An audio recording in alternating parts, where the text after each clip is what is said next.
Hello, my friends, and welcome back to my channel. Before we get into the podcast, I wanted to give a bit of an introduction and also provide you with some history surrounding this project. This podcast was a project that I conceived back in May of 2021, so over a year ago now. At the time, I wanted to celebrate, discuss, and give an overview of my favorite era in the Star Wars universe, the Old Republic. Specifically, I wanted to talk about the Tales of the Jedi comics, which are not to be confused with the Disney show of the same name that have nothing to do with those comics. And I also wanted to talk about the KOTOR series, which most people know because of Knights of the Old Republic 1 and 2, the video games. So far, I've produced 15 episodes of this podcast. You can find all 15 of those episodes on Spotify or Apple Podcasts. What I intend to do is put an episode a week on YouTube for you to enjoy. So if you want to skip ahead, you can go to Spotify or Apple or wherever else and find those episodes, or you can just listen to them as they come out on YouTube. The 15 episodes that I've done so far cover the events of the Tales of the Jedi comics. I have more episodes planned in the future, so we're not done with this project yet. I'm going to be talking about the KOTOR comics by John Jackson Miller. I'm going to be talking about the events of KOTOR 1 and 2, the video games, and I'm going to be talking about the Revan novel. What else can I tell you about this podcast? I think it's fair to say that it gets better over time. The podcast really finds its voice around episode 6 when I start talking about the adventures of Nomi and Ulic. My voice delivery gets better over time. The sound quality gets better over time. I start to add in sound effects, some of which may be familiar to Star Wars fans. I start to add in background music in some of the later episodes. These are things that I learned along the way that I've incorporated into my work, and I will continue to do as I go forward and produce more episodes. Before we kick off today's episode, I wanted to dedicate this specific episode to Alex, a friend of mine. I think it's no exaggeration to say that I would not be on YouTube if it were not for Alex's support. He was the first person to say, "Hey Marcel, you should put your podcast on YouTube."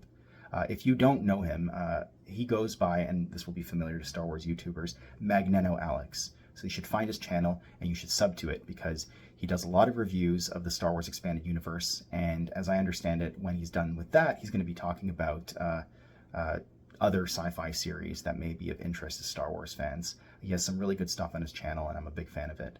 So again, Alex, thank you for your support. And this one goes out to you. If any of you like the content on my channel, you can thank Alex. If you don't like the content on my channel, you can blame me. So, without further ado, I present to you, in its unvarnished format, Legends of the Jedi, Episode 1, Introduction to the Golden Age.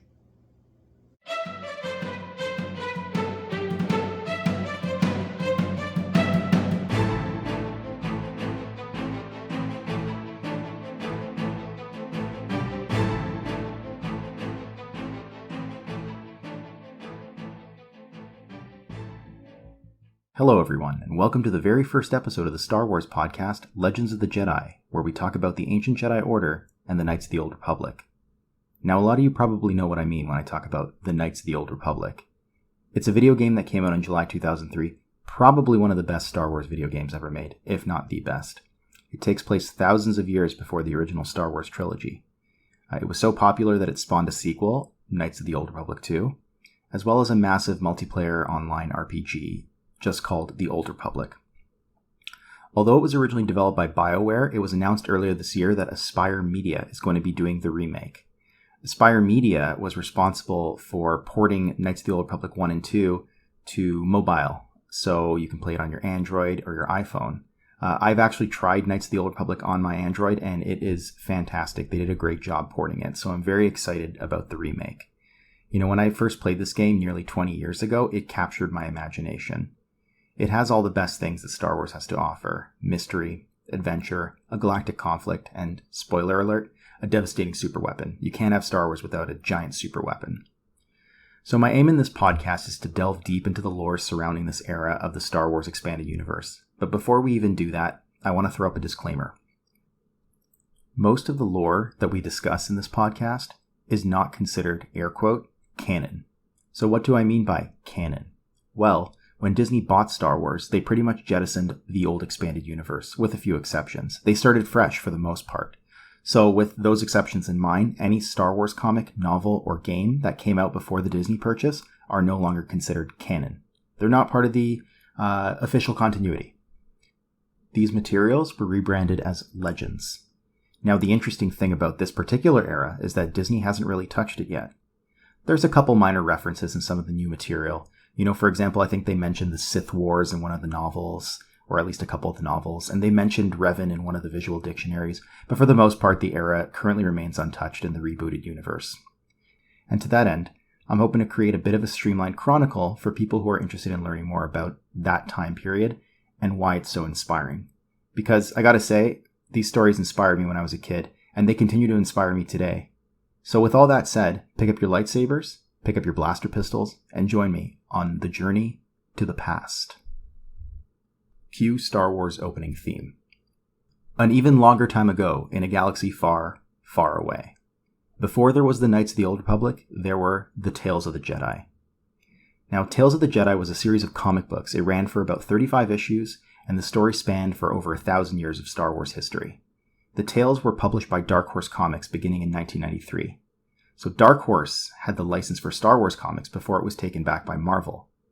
So originally, Marvel had the license for Star Wars comics and eventually shifted back to Dark Horse, but because Disney owns Marvel and Disney acquired Star Wars, the license went back to Marvel. Before it did, though, Dark Horse did some amazing work with the old Star Wars continuity. So flashback to 1993. At that point, much of what later came to be known as the Expanded Universe hadn't even been published yet. There's a quote I pulled from Wikipedia. It's a quote that's attributed to Chris Gossett, who was one of the artists of the series, Tales of the Jedi, and it pretty much sums up my feelings on the project. So Chris says, "With Tales of the Jedi, the potential is as vast as the galaxy itself.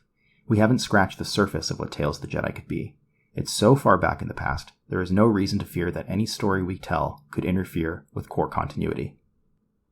The time period was pretty much a blank slate, which allowed the contributors to have more creative control. And using that blank slate, they created something that was new enough to be interesting, but also familiar enough to be Star Wars. And that's a crucial balance to strike, and they did it well. Tales of the Jedi was made up of 8 story arcs. Today we're going to delve into the very first story arc, the Golden Age of the Sith. It's probably more accurate to say we're going to dip our toes into the first story arc, because we won't get through all of it. But first I want to drill down on some real-world details. The Golden Age of the Sith comprised 6 issues, and it ran from July 1st, 1996 to February 1st, 1997. The story was written by Kevin J. Anderson, who some of you might recognize that name as one of the more prolific Legends authors in the 90s. He did the Jedi Academy trilogy, and I think he did the Young Jedi Knights stuff as well. The Tales of the Jedi Golden Age of the Sith was penciled by Dario Carrasco Jr. and Chris Gossett. Duncan Fegredo was responsible for the cover art, and honestly, do yourself a favor and check out this cover art online if you can. It's next level good. Now let's talk more about the lore. The Golden Age of the Sith begins in the year 5000 BBY. BBY doesn't stand for before Baby Yoda, although I'm sure a lot of people wish that it would. BBY stands for Before the Battle of Yavin. That would be the decisive battle in Star Wars Episode 4, where Luke Skywalker blows up the Death Star. So this takes place 5,000 years before that point in time. Now I'm going to do another rewind, because you're going to need a bit more context before we delve into the Golden Age of the Sith. I'll try and keep it brief and to the point. In the old continuity, the Old Republic was founded 25,000 years before the events of Star Wars Episode 4. Around the same time, the Jedi Order, which had already existed in one form or another, agreed to join the Old Republic. At this point in time, the Sith did not exist. As with any millennia-spanning galactic organizations, not everything was hunky-dory for 25,000 years. There were a few schisms within the Jedi Order itself. The one that's relevant for our purposes is the Second Great Schism. Here it is, and my eternal credit goes out to Wikipedia for synthesizing all this information. In 7000 BBY, so 7,000 years before Episode 4, the Jedi Order underwent what's called the Second Great Schism, which resulted in a time known to history as the 100-Year Darkness. What caused the schism? Well, a bunch of heretical Dark Jedi began experimenting with forbidden alchemy. Essentially, they created monstrosities, which the Jedi High Council deemed to be abominations of the Force. So fighting breaks out between the Jedi and the heretical sect. The fighting lasts about 100 years, hence the name. So after the 100 years, the Jedi Order finally won a decisive victory at the Battle of Corvus, and they arrested the 12 Dark Jedi. It's important to note that the Dark Jedi were led by a High General named Ajunta Pall. That name comes up in later materials, Tales of the Jedi, KOTOR, so you're going to want to keep it in the back of your mind. All 12 of these heretics were banished to the depths of wild space. These exiled Dark Jedi eventually found their way to a planet that will be very familiar to anyone who's played Knights of the Old Republic. The planet was named Korriban. It's the homeworld of the Sith species. Now I want to pause for a second. What do I mean by Sith species? Because, to most people, the Sith are a religious or philosophical sect. Well, yes, eventually they do become one, but in this time period, they're an actual species of humanoid aliens.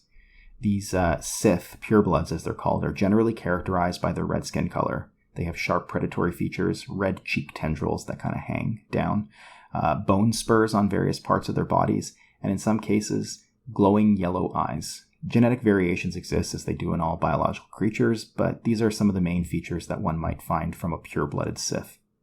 So what did the Dark Jedi exiles do when they came up against the natives? Well, surprise, surprise, they conquered them. And they named themselves the Dark Lords of the Sith. Okay, awesome. There's the history lesson that gives us the context we need to dive right into the first story arc. Now, obviously, there's a ton of lore that I haven't mentioned. I think I glossed over like 20,000 years of galactic history in a few minutes. But if this thing keeps going, maybe I can come back one day and revisit some of those earlier eras. Okay, so buckle in, because I'm about to engage the hyperdrive and take you back to the golden age of the Sith. We start with issue 0. On the inside of the front cover, there's a message from Kevin J. Anderson. He's giving special thanks to Tom Veitch for his help and imagination in creating the ancient Star Wars universe. So some of you may remember Tom as the guy who wrote the Dark Empire trilogy, and you'll come to see he basically helped create the early stories in the Tales of the Jedi. Now, Golden Age of the Sith takes place first chronologically, but it was published in 1996, and like I said earlier, Tales of the Jedi started in 1993. So, much like the Star Wars movies, they started later in the Tales and then eventually came back to do some prequels. To avoid confusion, I've decided to lay it all out for you in chronological order. So here we have it. The first page starts with the words, scrawled in an ancient parchment being unfurled by weathered hands. And here's what it says. Conquest and unification. The complete history of the Old Republic would fill 1,000 libraries. But some events, some sacrifices have become legend, passed from generation to generation. The epic of the Great Hyperspace War. How the bold explorations of young Gav and Jory Daragon brought 2 galactic empires crashing together. How Odan-Ur became a powerful Jedi and eventually a master. And how the 7 worlds of the Koros system were finally united by the wise and skilled Empress Tita. 5 millennia before the birth of Luke Skywalker and the fall of Palpatine's empire. 1,000 years before Exar Kun and Ulic Qel-Droma joined forces in a sweeping conflagration known as the Sith War. The story begins. So obviously there's a lot to unpack there. Let's put aside that last part about Exar Kun and Ulic Qel-Droma. I promise that we will eventually get to the Sith War and you will become intimately familiar with those 2 names.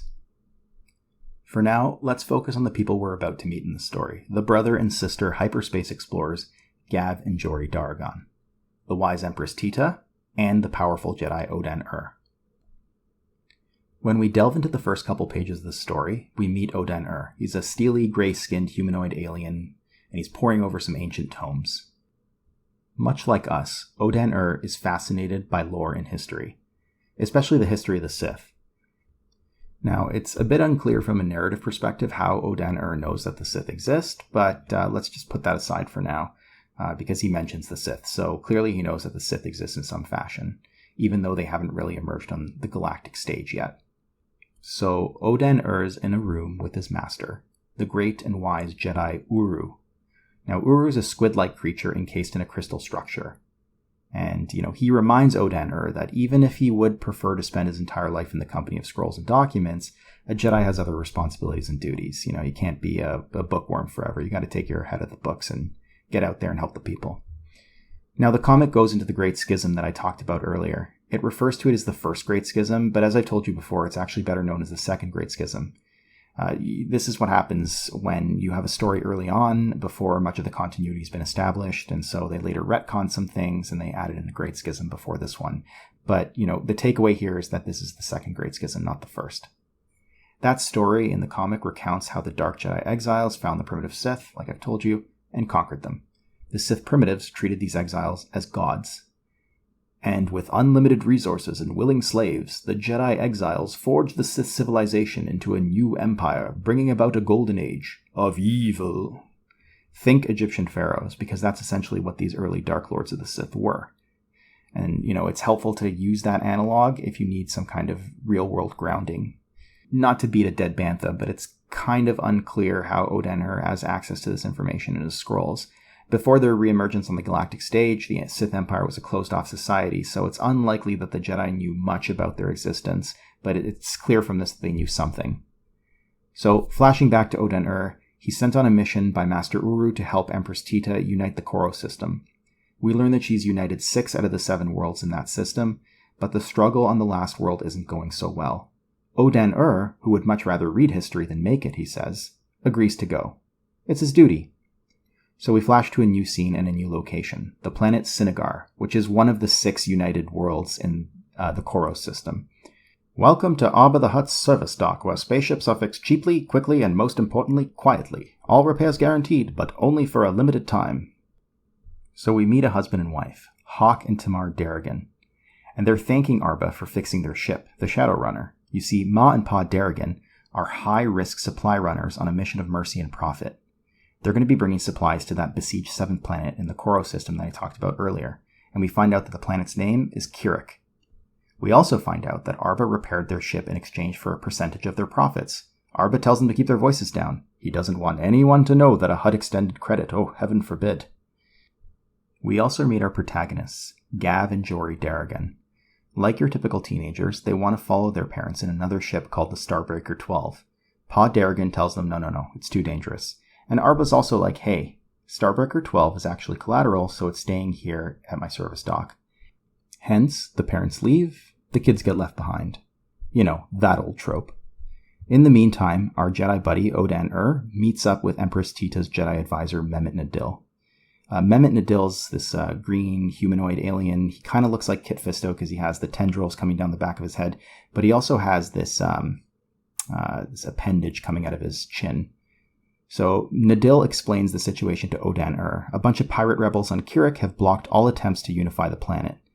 Oden-Ur's all like, hey man, I'm a scholar, not a fighter. And Mehmet Nadil, foreshadow alert, says, well hey, maybe we could use a bit more brains over brawn right now, so let's go meet the queen. Oden-Ur is brought in front of Empress Tita, and she's rocking some ridiculously sweet body armor. Think Warrior Queen when you think of Empress Tita. She kind of reminds me of Wonder Woman when she's in that gold-plated armor in the DC movies. So she's talking to some military advisors about how they have to launch another full-scale assault, and that's when Oden-Ur comes forth, and he literally pulls out a scroll out of his vest or whatever, and he's like, hey, Empress Tita, there's this sweet technique that might be able to help reduce casualties, and it's called Jedi Battle Meditation. Mehmet Nadil says, okay, that's great. Why don't you tell me on the way? And they all depart for the front. So let's pause for a second and talk about this. Jedi battle meditation is a pretty significant skill in Legends.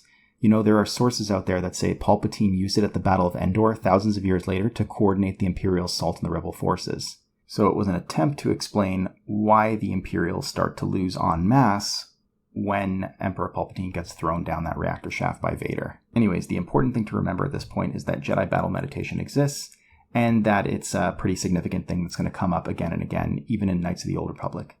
So, back to our story. We learn very quickly that Oden-Ur has never actually been in a battle before.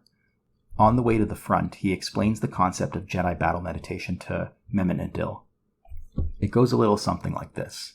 With sufficient concentration, a Jedi can strengthen the hopes of their allies and heighten the fears of their enemies in battle, kind of like a buff. So thus, what the armies know in their hearts must become true, because they believe it so strongly. Oden-Ur's battle meditation starts to take effect immediately. The pirates in Kirik freak out and they begin fleeing the battlefield. We're reminded, however, that sometimes breaking an enemy's spirit is merely unleashing the last reserves of desperation, and that's what happens here. One of the pirates gives some kamikaze order to die fighting and try and take down as many of the weakest targets as they can. Enter stage left, Ma and Pa Darrigan. Remember those two? The supply runners who were going to the front to deliver supplies? Well, in a fictional universe that loves orphan protagonists, I'm not really liking their chances right now. And not surprisingly, they got caught in crossfire, and their ship goes kaboom. Exit stage right, Ma'an Pa Darrigan. In the aftermath of the battle, Mehmet Nadil congratulates Odan-Ur. He's like, hey, your battle meditation really saved a ton of lives here today. But Odan-Ur is not so happy with the result. He says in response, well, tell it to those poor souls in the supply ship, referring to Ma'an Pa Darrigan, or their charred remains at this point. Back on Sinagar, Arba the Hutt shares the bad news with Gav and Jory. Mom and Dad didn't make it. The last casualties of the Unification Wars. Now, I want to pause here for a second and just give a shout out to the artists who worked on this book. I didn't know until now that it was possible to make a Hutt look sympathetic, but look no further than Arba the Hutt in the last pages of Golden Age of the Sith, issue 0. I love this character. He wears this fez on the top of his head. He clearly cares about Gav and Jory. He's such a softie. He's like the first nice Hutt that you ever meet.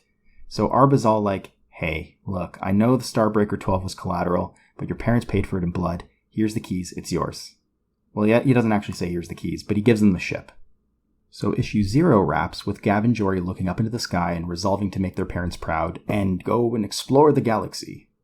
Now we start with issue 1. It opens with another gnarled old hand clutching a Sith holocron in between its long, pointy fingernails. Holocrons are these ancient data repositories.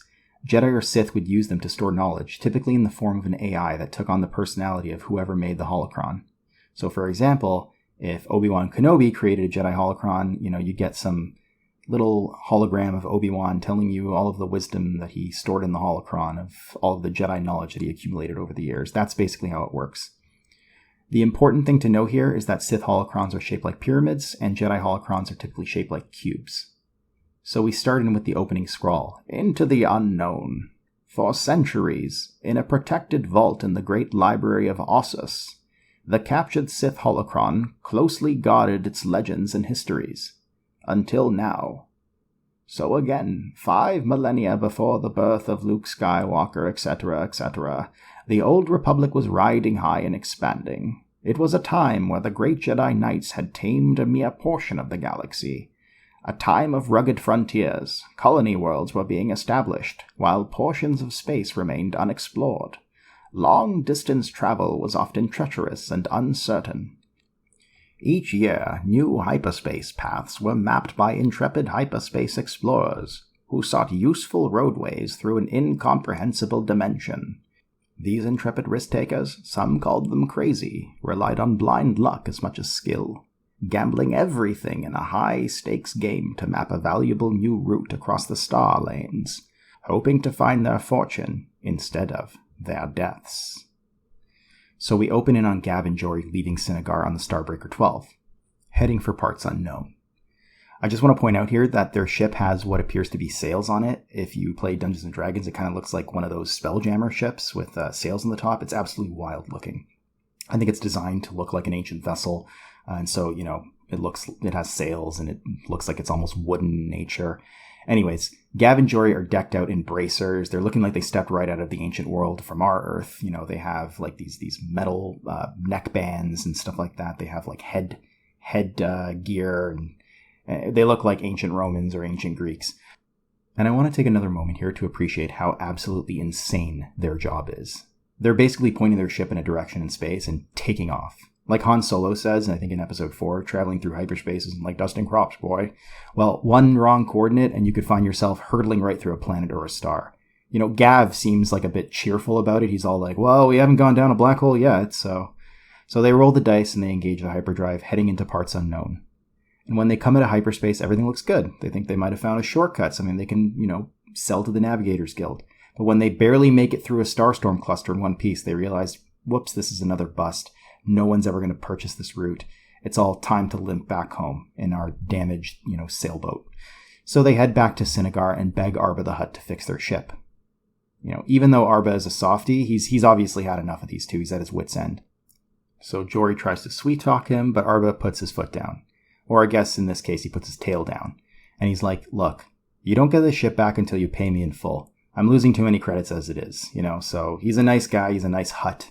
But he's a Hutt after all. So his sister's charms having failed, now Gav cuts in. And he's all like, Arba, one of our routes was actually certified by the Navigators Guild. And Arba shrugs it off. He says, who would ever use that route? The danger rating on it is astronomical. Then we flash forward to a new scene with a lizard merchant dude. I think he's actually a Trandoshan. And he's all like, I need to get these components to a mining colony. And what do you know? There's this route. It's the same one that Gav got certified. This will get me there even quicker. The lizard merchant doesn't even care that it has a dangerous rating to it or whatever. He just wants to send in his drone ship and, deliver the supplies. So he decides to use it. And the way it works with the Navigators Guild is kind of like you pay to use that route or something like that. So if someone uses that route, then the Navigators Guild is obligated to pay Gav and Jory. In this case, there's an interlude where we see a red supergiant star that's basically about to go nova. An automated distress beacon is sent out by the lizard merchant's drone ship, so he did use that route. Then this star decides to go nova. Before it gets destroyed by the unstable star, this ship sends out some kind of distress beacon basically saying, do not use this route, discontinue it, walk away. When the lizard merchant finds out that his ship was destroyed, he just loses it. He grabs one of his cronies and he's all like, get me the guy who mapped this route so I can repay him. In full. So now we get a sense of how stretched thin Gav and Jory are. They've gambled everything on this hyperspace exploration venture. They had to sell their home just to pay for ship repairs. Now all they have is only a few trinkets to their name. So we see Jory Darrigan walking through the streets, fretting about how poor she is now, and Empress Tita at the same time is having a giant parade to celebrate the end of the Unification Wars. In this parade, we see Oda Ur decked out in some sweet new ceremonial garb, and off to one side, Jory's watching in the crowd, and here we find out that both she and her brother tested high with force potential, and that they could have been trained as Jedi Knights. At this point in the continuity, we didn't have the prequels around, so it wasn't established that kids were taken by the Jedi at a very young age. So bear that in mind when you ask yourself why she and her brother weren't just taken and trained by the Jedi to begin with. Jory's excuse is that she and her brother didn't have the patience for all that training and concentration. They were too focused on their get-rich-quick schemes, which pretty much tracks given the fact that they have no money now and they're basically walking around, a couple credits away from being destitute. So going back to Empress Tita on her victory float, we have a bit of foreshadowing here. She turns to her Jedi advisor, Mehmet Nadil, the guy that kind of looks like Kit Fisto, and she goes all Neville Chamberlain on him, saying, peace for our time. Well, clearly now that she said that, something bad's going to happen. So then we move back to Gav, who proudly tells Arba that someone actually used his hyperspace route, and he expects a big fat check any day now coming from the Navigators Guild. As he struts off, sort of feeling on top of the world, he gets cornered by a bunch of local thugs, who tell him they're working for the lizard merchant, and we find out that the lizard merchant's name is Sikhur. I can't even pronounce that properly. It's like SSK and then Kahur. Kahur. So they basically tell him, hey, Kahur's after you. You better watch your back. Later on, the lizard merchant approaches these same street toughs and he's all like, yeah, I want you to take out Gav and Jory. Here are their players' cards. He hands them literal cards of Gav and Jory. He says, buy back my honor and I'll only be satisfied when they're dead. So we find out that Gav and Jory are basically living at a tent these days. That's how poor that they are. The street toughs approach them, and this time they're actually out for blood. Not surprisingly, Gav and Jory run away. But eventually they're cornered. And one thing I will say about these local toughs is say what you will about them, but they have the market on cornering people. I think this is the second time in 4 comic book pages that they've actually successfully cornered someone. So, just as Gav is lamenting the fact that they never learned any Jedi training, who should show up but our old friends Oda Ur and Mehmet Nadil? Snap hiss, they engage their lightsabers. Wait, let's pause for a second and talk about lightsabers in Tales of the Jedi, because they're really cool. These lightsaber hilts look like ancient sword hilts. They're not the metal cylinders that you see in the later movies. The end of the hilt has a cord attached to it, and that cord is also attached to some kind of energy pack or backpack or proton pack or whatever that the Jedi wear. So these lightsabers don't have a self-sustaining energy unit within the hilt. It's actually built into their energy pack. These thugs are all like, meddling Jedi, mind your own business. There's a contract for these two. And the Jedi, on the other hand, are like, no, we gotta protect innocence. That's kind of our job. So when the thugs move in to attack, they get absolutely dismantled by the Jedi. Oda Ur actually ends up killing one of the thugs. And afterwards, he tells Nadil that he's been shamed by it. Well, that shame doesn't really last very long, because in the next panel, they're telling Gav and Jory to get out of Dodge. They're like, you're not safe on this planet. You're not even safe in the star system. So, for lack of a better plan, Gav and Jory decide to steal the now repaired Starbreaker 12. And they decide to make off for the Great Unknown. They basically know they have one last shot to get it right. Find a viable hyperspace route, sell it to the Navigators Guild, and hopefully pay off everyone that they owe. This issue ends with them getting chased into orbit by the local authorities. Jory punches in some random coordinates and once again engages the hyperdrive. Into the unknown. Before we cap off today, there was an interesting question that I wanted to talk about. Someone wrote into the letters column, I think it's called something like Jedi Journals, and they asked a question that I think it's worth at least bringing up and discussing for a little bit. Vincent Money from Brooklyn, New York asks, why doesn't it look like things have advanced at all that much in 5,000 years? The columnist, I think his name is Dave Land, basically says, hey, there have been some advances with lightsabers and hyperspace in the past 5,000 years, but advances are kind of hard when there's all these intervening events like the Clone Wars. It's kind of hard to come up with a better hyperdrive when someone is waving a lightsaber in your face. Sir, I cannot say that I agree with you. That rationale is somewhat flawed because I think the best time to come up with a better hyperdrive is when your very existence is threatened by an opposing force. There's that saying, necessity or war is the mother of invention, so I can't say that I agree with this viewpoint. And I could probably get into other explanations as to why there was such stagnation over the past 5,000 years of galactic history, but that's not the point of the program. And frankly, it's fiction, so any explanation that I provide is probably as good as the next. Suffice it to say, I thought it was an interesting bit of trivia to bring up, and also some food for thought for those of you who like to try and retcon or explain away these continuity issues. So, there you have it. We've reached the end of our first installment. Hopefully you're all still with me. I know there was a lot to take in there, but I wanted to spend a bit of time establishing these characters because we're going to be following them for the first couple arcs of the story. Tune in next time as we finally come face to face with the Dark Lords of the Sith at A Funeral for a Dark Lord. May the Force be with you, always.